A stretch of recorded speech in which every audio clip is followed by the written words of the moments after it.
ദൈവത്തിൻ്റെ അതിപരിശുദ്ധ നാമം മഹത്വപ്പെടുമാറാവട്ടെ. ഇന്നത്തെ ചിന്തയ്ക്കായി തിരഞ്ഞെടുത്തിരിക്കുന്ന വേദഭാഗം അപ്പോസ്തല പ്രവൃത്തികളുടെ പുസ്തകം 3-ാം അധ്യായം 22-ാമത്തെ വാക്യം. ദൈവമായ കർത്താവ് നിങ്ങളുടെ സഹോദരന്മാരിൽ നിന്ന് എന്നെപ്പോലെ ഒരു പ്രവാചകനെ നിങ്ങൾക്ക് എഴുന്നേൽപ്പിച്ചു തരും. അവൻ നിങ്ങളോട് സംസാരിക്കുന്ന സകലത്തിലും നിങ്ങൾ അവൻ്റെ വാക്ക് കേൾക്കണം. ഈ വാക്യം ആവർത്തന പുസ്തകത്തിൽ നിന്നുള്ള ഒരു ഉദ്ധരണിയാണ്. മോശെ ഇസ്രായേലരെ അഭിസംബോധന ചെയ്യുകയും തന്നെ പോലുള്ള ഒരു ഭാവി പ്രവാചകന്റെ വരവിനെക്കുറിച്ച് പ്രവചിക്കുകയും ചെയ്യുന്നു. ബൈബിളിന്റെ വിശാലമായ സന്ദർഭത്തിൽ ഈ വാക്യം വളരെയധികം പ്രാധാന്യമർഹിക്കുന്നുണ്ട്. കാരണം ഇത് ഭാവിയിലെ ഒരു പ്രവാചകന്റെ പ്രവചനത്തെ മാത്രമല്ല, യേശുക്രിസ്തുവിന്റെ വംശപരമ്പരയെയും അധികാരത്തെയും കുറിച്ച് സംസാരിക്കുന്നു. എന്നെപ്പോലെ ഉയർത്തപ്പെട്ട ഒരു പ്രവാചകനെ കുറിച്ച് മോശെ പറയുമ്പോൾ അവൻ ഇസ്രായേലരുടെ നേതാവായിരുന്ന കാലത്ത് ചെയ്തതുപോലെ ദൈവത്തിനും ജനങ്ങൾക്കും ഇടയിൽ മധ്യസ്ഥനായി പ്രവർത്തിക്കാനും സമാനമായ അധികാരമുള്ള ഒരു വ്യക്തിയെക്കുറിച്ച് പരാമർശിക്കുകയാണ്. ഈ പ്രവചനം ആത്യന്തികമായി നിവൃത്തിയേറുന്നത് ദൈവത്തിനും മനുഷ്യർക്കും ഇടയിലുള്ള ആത്യന്തിക പ്രവാചകനും മധ്യസ്ഥനുമായ യേശുക്രിസ്തു എന്ന വ്യക്തിയിലാണ്. പ്രവചനത്തിന്റെ പ്രമേയം ഈ വാക്യത്തിന്റെ ഒരു കേന്ദ്രവശമാണ്. പഴയ നിയമത്തിൽ പ്രവാചകന്മാരെ ദൈവത്തിന്റെ ദൂതന്മാരായി കാണുകയും അവനു വേണ്ടി സംസാരിക്കാനും അവന്റെ കൽപ്പനകൾ പാലിക്കുന്നതിൽ ആളുകളെ നയിക്കാനും വിളിക്കപ്പെട്ടു.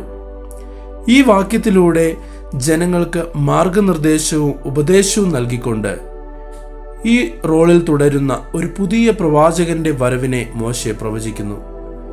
പ്രവചനത്തിന്റെ ഈ വിഷയവും യേശുക്രിസ്തുവിലെ പുരാതന പ്രവചനങ്ങളുടെ നിവൃത്തിയും പുതിയ നിയമത്തിലുടനീളം ആവർത്തിച്ചുള്ള ഒരു രൂപമാണ്.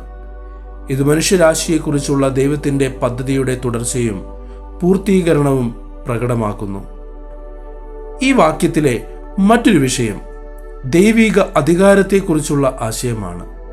കർത്താവ് ഉയർത്തെഴുന്നേൽപ്പിച്ച ഒരു പ്രവാചകനെ കുറിച്ച് മോശെ പറയുമ്പോൾ ദൈവത്തിൽ നിന്ന് നേരിട്ട് വരുന്ന പ്രവാചകന്റെ അധികാരത്തിന്റെ പ്രാധാന്യം ഇവിടെ ഊന്നി പറയുകയാണ്. ആത്യന്തിക പ്രവാചകനും മധ്യസ്ഥനുമായ യേശുക്രിസ്തുവിന്റെ പ്രാധാന്യം മനസ്സിലാക്കുന്നതിൽ ദൈവിക അധികാരത്തിന്റെ ഈ വിഷയം വളരെ നിർണായകമാണ്. അവന്റെ അധികാരം മാനുഷിക സ്ഥാപനങ്ങളിൽ നിന്നോ പാരമ്പര്യങ്ങളിൽ നിന്നോ വരുന്നതല്ല, മറിച്ച് ദൈവത്തിൽ നിന്ന് തന്നെയാണ്. ദൈവപുത്രൻ എന്ന നിലയിലുള്ള അവന്റെ അതുല്യമായ സ്ഥാനവും അവന്റെ ജനത്തോടുള്ള ദൈവത്തിന്റെ വാഗ്ദത്തങ്ങളുടെ നിവൃത്തിയെയും ഇവിടെ അടിവരയിടുന്നു. ഈ വാക്യത്തിന്റെ സന്ദർഭം അതിന്റെ പ്രാധാന്യം മനസ്സിലാക്കുന്നതിൽ വളരെ പ്രധാനമാണ്. യേശുക്രിസ്തുവിന്റെ സ്വർഗാരോഹണത്തെ തുടർന്നുള്ള ആദ്യകാല ക്രിസ്ത്യൻ സമൂഹത്തിന്റെ പ്രവർത്തനങ്ങളും പഠിപ്പിക്കലുകളും വിവരിക്കുന്ന പ്രവൃത്തികളുടെ പുസ്തകത്തിലെ വലിയ ഒരു വിവരണമാണ്. ഈ പ്രത്യേക ഖണ്ഡികയിൽ ഒരു വികലാംഗനായ യാചകനെ സുഖപ്പെടുത്തിയ ശേഷം പത്രോസ് യെരുശലേമിലെ ജനക്കൂട്ടത്തെ അഭിസംബോധന ചെയ്യുന്നു. പഴയ നിയമ പ്രവചനങ്ങളുടെ നിവൃത്തിയായ യേശുക്രിസ്തുവിന്റെ പ്രാധാന്യത്തെക്കുറിച്ച് പ്രസംഗിക്കാനുള്ള അവസരം ഉപയോഗിച്ച് മോശയെ പോലുള്ള ഭാവി പ്രവാചകന്റെ പ്രവചനം ഉൾപ്പെടെ ഇവിടെ പറയുന്നു. ഈ വാക്യത്തിലും ഒരു പ്രതീകാത്മകതയുണ്ട്.